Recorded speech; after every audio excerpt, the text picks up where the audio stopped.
Shalom, brothers and sisters. By the way, I'm your brother Malolos J. the Preacher. So our Bible verse today is about Colossians chapter 4, verse 2. We read it first.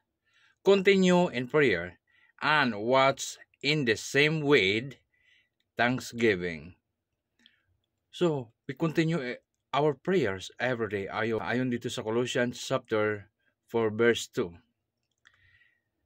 The same with thanksgiving at ang ating pasasalamat sa Diyos, di ba? So brothers and sisters, wherever you are in this world, we must pray to God, and God hear us in the name of Yeshua Messiah, Jesus Christ. So prayer is not something that we do blindly and haphazardly. Prayer is intentional and deliberate.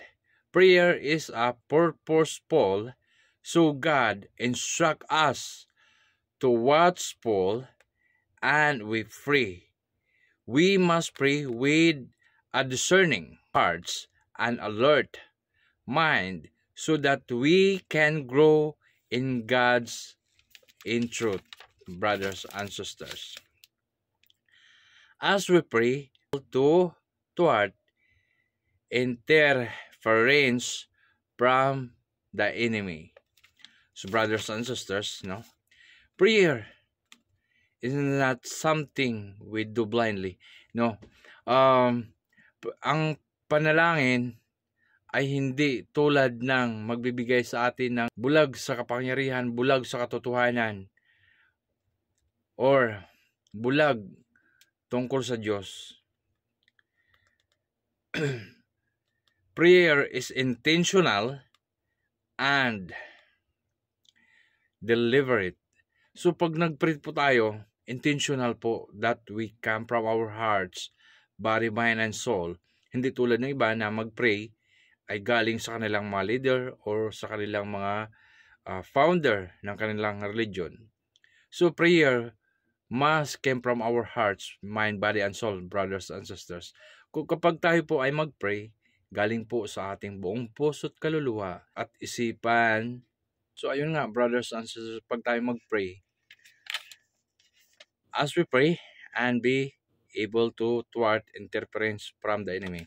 So ang pag-pray po natin ay yun ang ating protection sa ating mga kalaban, lalo na kay Satanas at Diablo at sa kanilang mga alagad na nililigaw tayo. Kaya ugaliin po natin magbasa ng Biblia mula Genesis hanggang Revelation at pag-aralan din yung ibang religion kung saan kayo maliligtas.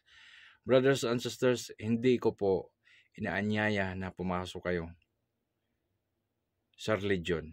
Inaanyaya ko kayo sa ating Panginoon, sa ating Diyos, sa ating tagapagligtas na si Jesucristo. Wala pong makakaligtas sa atin kundi ang ating tunay na pananampalataya sa Diyos. Religion is cause us to hatred. So ang mga sikta o mga religion ay nagdudulot sa atin ng kasamaan, nagdudulot sa atin ng pagkaalit-alit, pagkagrupo-grupo, pagka-division. Pero kung sundin mo ang Diyos sa pamamagitan ng Kristo, tayo ay magkaroon ng peaceful mind, mapagmahal sa kapwa, mapagmahal sa ating kapitbahay, sa ating mga kapatid, sa ating nanay at tatay. Our Lord is teaching us a peaceful, to love our enemies and our neighbors. So, dapat yun ang ugaliin natin na pag-aralan. Hindi yung turo ng mga religion na sinasabi sila lang ang maliligtas at ang iba ay nagsasabi kami lang din ang maliligtas at ang iba ay ganun din ang sinasabi. So, lahat sila ay nagkiklaim na sila ang tama at totoo at maliligtas. Ngunit, itong sasabihin ko sa inyo, walang kaligtasan ang isang tao kapag walang pananampalataya at pananalig sa Diyos sa pamamagitan ng Kristo. Kailangan totoo yung pananampalataya mo at pananalig sa Diyos. Don't base on your religion. Religion cannot save you.